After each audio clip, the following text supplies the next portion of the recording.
ಈ ಹಿಂದೆ ನಾನು ಖುರ್ಷೀದ್ ಬಾಟ್ಲಿವಾಲಾ ಅವ್ರ ವಿಡಿಯೋಗಳ ಬಗ್ಗೆ ಮಾತಾಡಿದ್ದೆ ಅಲ್ವಾ.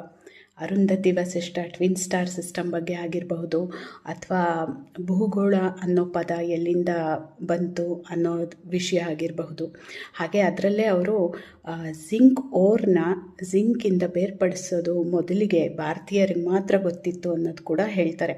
ಈ ಥರ ಎಷ್ಟೋ ವಿಷಯಗಳು ಭಾರತೀಯರೇ ಮೊದಲು ಕಂಡುಹಿಡ್ದಿದ್ರು ಅದನ್ನು ಒಂದು ಅಧಿಕೃತವಾಗಿ ಯಾವುದೇ ಒಂದು ಟೆಕ್ಸ್ಟ್ ಬುಕ್ಕಲ್ಲಾಗಲಿ ಅಥವಾ ಆ ಥರ ಯಾರೂ ಮಕ್ಕಳಿಗೆ ನೆಕ್ಸ್ಟ್ ಜನ್ರೇಷನ್ಗೆ ಹೇಳ್ಕೊಡೋದ್ರಲ್ಲಿ ನಾವು ವಿಫಲರಾಗಿದ್ವಿ ಅನಿಸುತ್ತೆ. ಇದನ್ನು ಹೆಂಗಪ್ಪ ತಿಳಿಸೋದು ಎಲ್ಲರಿಗೂ ಅನ್ನೋ ಥರ ಈ ಥರ ವೀಡಿಯೋಗಳಿಂದ ಮಾತ್ರ ತಿಳ್ಕೊಬೇಕಿತ್ತು ಅನಿಸುತ್ತೆ.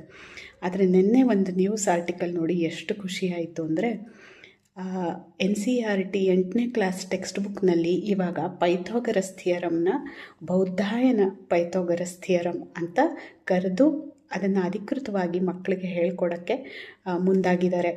ಎಂಥ ಒಳ್ಳೆಯ ವಿಷಯ ಅಲ್ವಾ.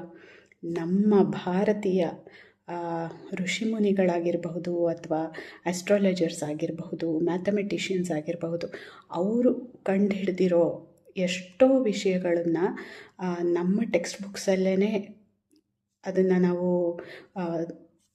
ಇಲ್ಲ, ನಮ್ಮ ಟೆಕ್ಸ್ಟ್ ಬುಕ್ಸಲ್ಲೇ ಅದಿಲ್ಲ, ಇವಾಗ ಅದನ್ನು ಹಾಕಿರೋದು ಆ ಒಂದು ಅಧಿಕೃತವಾಗಿ ಅವರು ಹೇಳಿರೋದು ತುಂಬ ಖುಷಿ ಪಡುವಂಥ ವಿಷಯ. ಬೌದ್ಧಾಯನ ಅವರು ಪೈಥಾಗರಸ್ ಹುಟ್ಟಕ್ಕೂ 1000 ವರ್ಷ ಮುಂಚೆ ಈ ಥಿಯರಮ್ ಬಗ್ಗೆ ಉಲ್ಲೇಖ ಮಾಡಿರೋದು, ಕಂಡುಹಿಡ್ದಿರೋದು. ಅವರು ತುಂಬ ದೊಡ್ಡ ಮ್ಯಾಥಮೆಟಿಷಿಯನ್ ಮಾತ್ರ ಅಲ್ಲದೆ ದೊಡ್ಡ ಪುರೋಹಿತರಾಗಿದ್ದರಂತೆ. ಹಾಗೆ ಶಿಲ್ಪಕಲೆನಲ್ಲೂ ಪರಿಣಿತಿನ ಹೊಂದಿದ್ರಂತೆ. ಆರ್ಟಿಕಲ್ನ ಓದಿ ಬೌದ್ಧಾಯನ ಅವ್ರ ಬಗ್ಗೆ ಇನ್ನೂ ಜಾಸ್ತಿ ತಿಳ್ಕೊಳ್ಳಿ. ನಾನು ಹೋಗಿ ಓದ್ತೀನಿ.